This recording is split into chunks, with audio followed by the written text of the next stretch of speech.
Okay. Well, we were supposed to go after Revolut, but I guess it was a no-show, and maybe that's symbolic of how things are playing out in the marketplace. But somebody want to talk about compliance and regulation. Perhaps. Anyhow, well, thank you for being here, and it's a pleasure, Marco, of course, to be back at NOAH. I'm Harley Miller. I'm a principal at Insight Venture Partners in New York, which is a $6 billion growth equity and private equity fund. I led the investment N26 at the end of the year, where we led a several $100 million round into N26 and took the board seat, and it's been an honor and a pleasure to work with the team thus far. And I've gotten to know Max and his co-founder Valentin over the last few years, and it's been pretty impressive to watch that evolution. And so thanks for joining me here today. You guys just made a pretty nice announcement today. Maybe talk a little bit about that and what that means for the company. Yeah, actually, we could announce today that we just surpassed 3.5 million customers.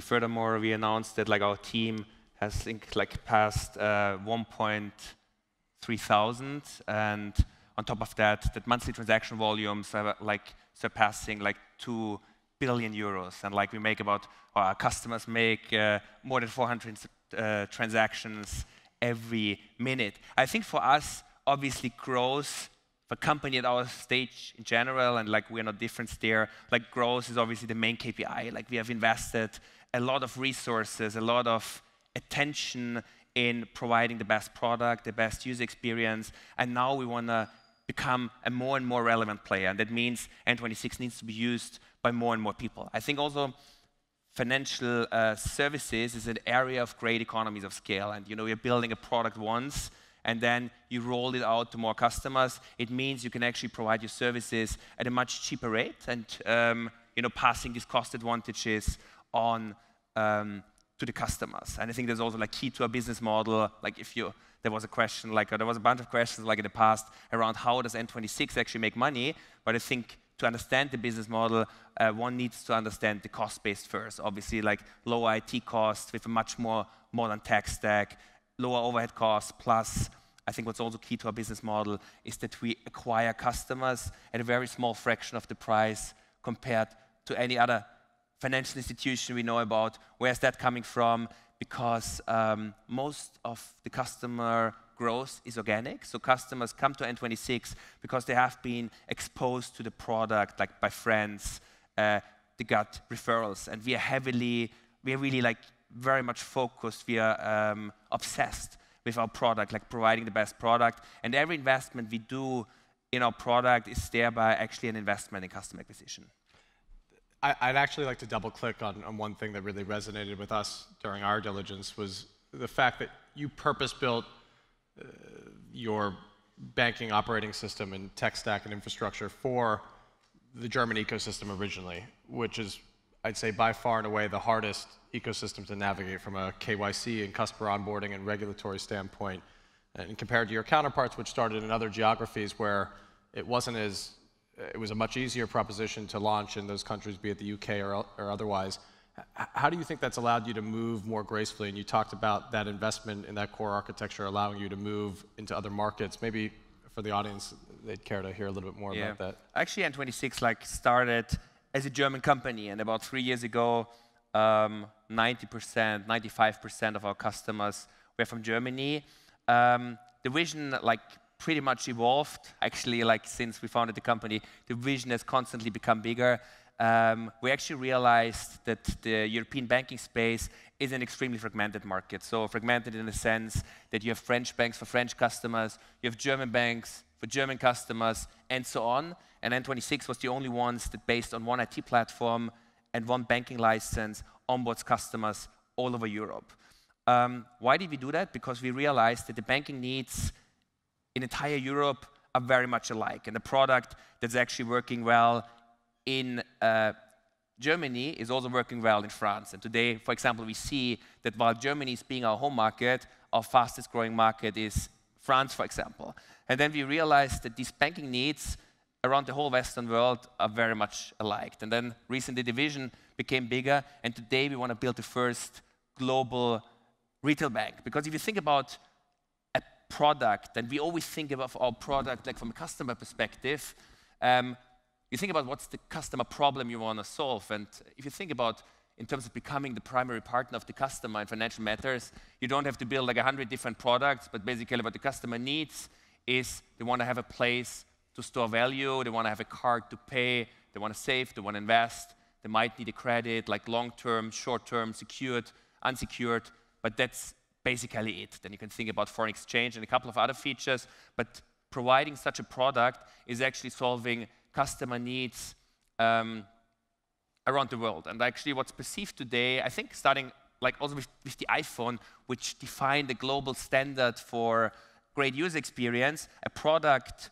that's appealing to someone with a digital mindset in Germany will also be appealing like to a customer in the US and in Brazil, for example. You asked like starting in Germany. I think if you can win the German customer, which is, they don't adopt things easily per se, necessarily. It speaks well to your ability to expand, and you've demonstrated that across Europe and soon to be more. I would fully agree. Like I think the German market is a market that's hard to win because like it's quite a competitive market. It's not very profitable from a banking from a banking space perspective, and it's a rather fragmented market. So we see markets that work best for us are markets that are very concentrated. So if you think about France, you have 85% of the people are banking with the big 5 banks. If you go to UK, 80% of the people are banking with the big 4 banks, which immediately tells you, 80% of the people that don't have access to great products, they're usually charged unfair fees. If you look at Germany, there have been like online banks that are a little bit more modern, especially like charging lower fees for the last 20 years. And I think it's a more competitive environment. If you go to France, obviously we are providing a free bank account. We think that the bank account can be free and also should be free.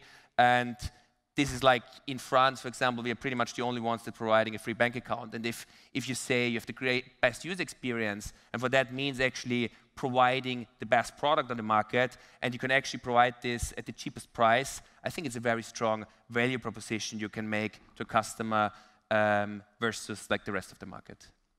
Sure. As everybody knows, you raised several $100 million at the beginning of the year. What was the rationale for raising such a large round of financing? Yeah, I think in general you can build a startup, and every founder here knows that like one or the other way. I think my co-founder and I, we decided very early we don't want to sell N26 for a couple of million euros to a German bank, but we really saw the opportunity to build the first global like banking institution. We're not in the business to distribute dividends to our investors for the next couple of years. And so in terms of building a global bank, like it means a couple of things. Like one, obviously, it's a big distraction for a team. Like if I let 3 recruiters recruit for New York office, they cannot recruit for Germany. If we have like send like some of our best operations people to Brazil, basically to set up a card program there, they cannot optimize on the European market. But we think we want to grow that company to 100 million plus customers. And if you think about Europe, you have about 400 million accounts. And obviously, it's not realistic to grow to 100 million active customers in Europe alone. So basically, internationalization and growing our company as aggressive as possible is really part of the genetics of this company. To give you a feeling, in the last years, every 8 months, we doubled the numbers of customers. Every 8 months, we also doubled the size of the team. And also today, I think we feel there's so many no-brainer products and projects like to tackle new markets, new products, and we just don't have enough people to tackle all these things. And for all of these investments, like investment in growth, investment in marketing, investment in the team, you need funding. I think today we are very happy about the investors we have. I think like over the time, we got 3 groups of investors, which are also highly uncorrelated to each other. I think one, it's the venture capital funds like Inside Ventures that we're super happy to get on board. I think 2 is the sovereign wealth funds like GSC, and then 3, it's the more strategic players like Allianz and Tencent. They're co-leading our Series D, and I think it's a very strong investor base. And also, I sometimes get the questions for IPOs. We feel that we have a great governance at the moment. We have investors that share our big vision. And obviously, an IPO is definitely a scenario for one time in the future. But right now, we feel that the private markets are very, very deep and very liquid. And we obviously have like investors that have very deep pockets and are, I think, going to back us like over some rounds to come. So started as a German or DACH region centric to a pan-European play. You launched the UK second half of last year. Obviously, I know the US is very attractive to you, and it's been a long-standing intention and ambition of the company. Why is it so important for you? Maybe talk a little bit around the preparation and the investment that you've made ahead of that launch and how you and the team think about that. Yeah. First of all, like we want to build a global retail bank. I think the good news is, in terms of building a global retail bank, you don't have to go to the 194 countries on this planet. But if you capture European Union, if you capture the US and perhaps 8 other markets, you can capture about 80% of the worldwide banking revenue. And we will go to more markets on the way, but we are really looking at all like potential markets. Some of them happen to be like in North America, obviously. Some of them happen to be in South America. Some of them happen to be in Asia. And we were looking at them and ranking them according to various parameters, like attractivity of the market, competitive environment, size of the addressable market, regulatory environment, and so on. And obviously, US was standing out like for the size. I think US was super interesting for us, by far the biggest banking market in the world. And I talked about fragmentation. Actually, the US is a very fragmented market. It's the other extreme. You have 8,000 banks there. A lot of them are actually local. But we realized actually there's still no great products. Basically, you know, the user experience people are looking for is very much the same. They're looking for like in Germany. And so actually we realized like about 2 years ago, we want to tackle the US market first, outside of Europe. And we were building up a team in New York City. We have about 50 people in the team there. And it took us a little bit longer to launch US. It's actually going to happen really in the next weeks, that we're going to launch into beta in the US. But we were generating a blueprint that we can now roll out much more easily to other markets in the future. Yeah, I mean, suffice it to say, I think the market you're playing in is perhaps the largest consumer market that I've ever seen. And I think that the opportunity at hand is a once-in-a-generation opportunity. And I would argue that the European FinTech DNA and approach is more innovative in outpacing that of the US, and perhaps because the incumbent ecosystem was so far behind that it kind of gave way to the advent of companies like N26 and your peers. Maybe double-click a little bit around the US approach, and what do you think is the USP? You know, it's not going to be a complete mirror of the European approach. It's a different market with its own idiosyncrasies and behaviors, and so without revealing everything, of course, but how does the team think about that? Obviously, you've been investing ahead of that, and it's been a year of preparation and building team on the ground in New York. We've spent time with that team, but maybe for the audience. Yeah, I think first of all, I think it's interesting, like the challenger banking market, you know, have a lot of things that are like developed first in the US and then perhaps adapted in Europe. I think if you look at the challenger banks that have like the biggest valuations, they're actually like, you know, in South America, they're in Europe. And I think it's fair to argue that, you know, like the development in that regard is like further in Europe. I think right now we really have a global approach. You know, we are in 24 markets today, launching in some more markets like very soon. And it's also a little bit a change of strategy. Today we work on features and products that make our value propositions like stronger throughout the markets. And I think the product we're seeing in Germany today, I think it's also like an attractive value proposition for the US market. And I think the launch product in the US will be substantially the same that we just launched in the UK, and will be substantially the same that we're going to launch in Brazil, which is our next market. Having said that, I think the team, like day one after launch, is going to adapt to the local market. And obviously once you have like 1 million or 3 million or 5 million customers, you want to offer also products and features, how we also did it in some European countries, that are really adapted to the market. And if the US customers want to use checks, we will give them like a check functionality. If they want to use like a credit card with some functionalities around that are specific to the US market, we're going to launch that next.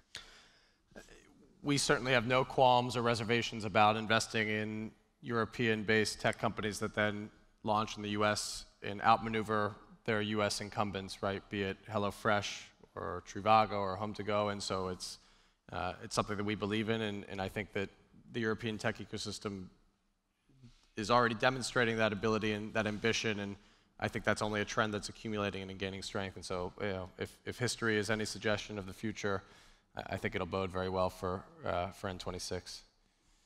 Very good. Thank you, guys. Thank you. By the way, I think in like 80 NOAH conferences, I've never ever seen a stage at the end of the day so full. So a big thanks to the audience to make this special, but also a very big thanks to you. Obviously, you're pulling in a lot of people, and it's, I think for me, how many customers you add per day? 10,000? 10,000. I mean, it's massive, right? And how much was it a year ago per day? 5,000 maybe? Yeah, I think like doubling everything. If you do the math, I think if you say like every 8 months you double the size of like basically your customer base, actually it means like about a year ago it would have been like half of it, yeah. Well, congratulations, you deserve it very much.